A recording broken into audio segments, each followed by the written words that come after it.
As the sun slammed itself through my windshield, I wistfully pictured my sunglasses sitting on the table beside my front door, hours behind me at this point. Because of the only partly functioning air conditioner, my feet were freezing, but the rest of my body was sticky with sweat. I drove past a sign that read, "Warning, hitchhikers may be escaped convicts."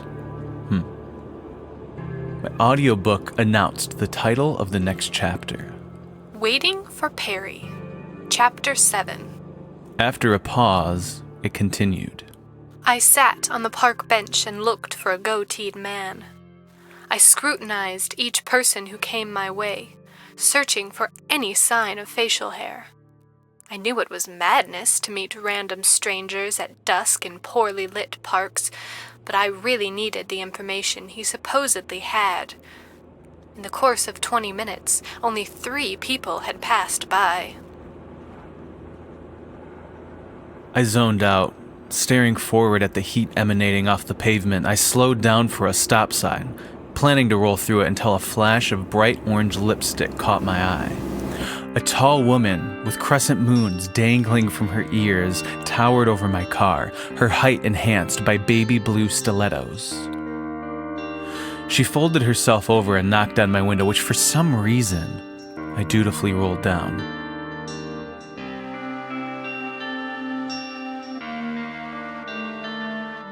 "Hi, sweetheart. Where are you headed?" Her deep voice had a vaguely Midwestern accent, maybe even Northern, a surprise this far into rural Oklahoma. "I'm going to visit my aunt down in Hopewell," I cheerfully said to this could-be escaped convict. "I don't know where that is, but it looks like you're headed south. I would love a ride, darling." In response, I unlocked the door and she started to squeeze herself into my car. The driver of a huge pickup behind me finally lost patience, laying on the horn while passing us. My new passenger struggled to maneuver the seatbelt over her bony shoulder. "Ooh," she exclaimed, turning up my audiobook to an uncomfortably high volume. And suddenly, there were at least 15 men with goatees, all swarming around the bench, but none making eye contact with me.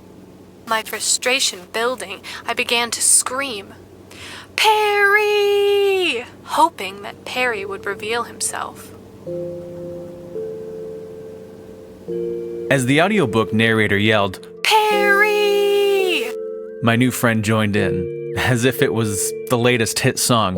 "Perry!" she shouted. Waiting for Perry. I love this book.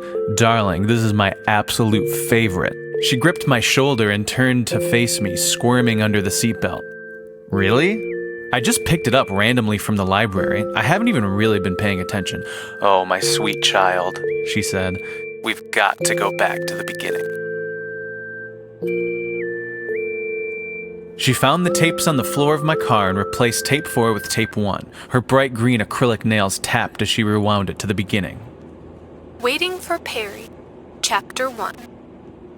I zoned out almost immediately, transfixed by the chocolatey lime smell that seemed to come from my passenger.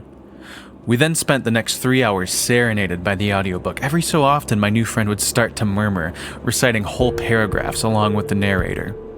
I felt like I might spend my whole life in this cafe, staring into the eyes of a yellow-haired girl named Perry. She slipped me a handwritten letter under the table that read, "There is much to learn in this world between now and then," with 2 exclamation points and the signature, "Love, Perry."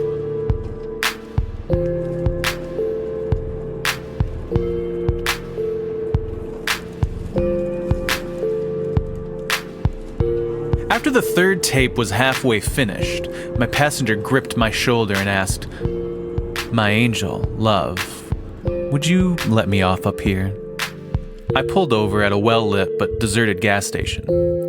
"Thank you for this," she said, her fluorescent nails tapping the dash of my car. "No problem."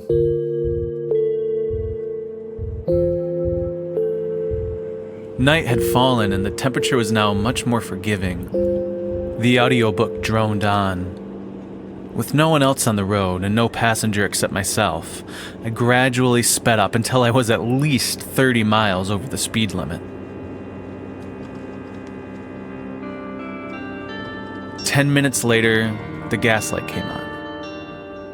I pulled up to another gas station, where I saw a tall woman wearing baby blue stilettos and orange lipstick.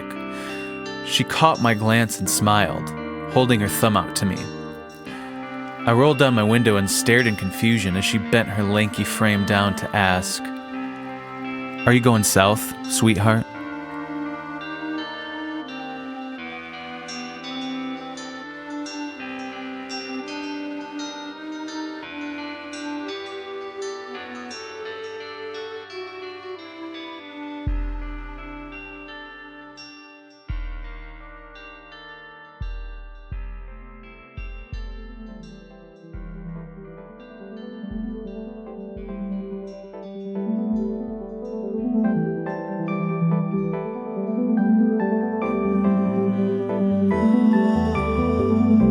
Today's episode of Tiny Tales was written by Grace Odell. Grace is a musician, teacher, and entrepreneur. She opened Odell Music Institute in 2016, where she teaches piano to both children and adult beginners. Check out her website at www.odellmusicinstitute.com. Narration for today's episode by Frank Nawrot and Rachel Rule.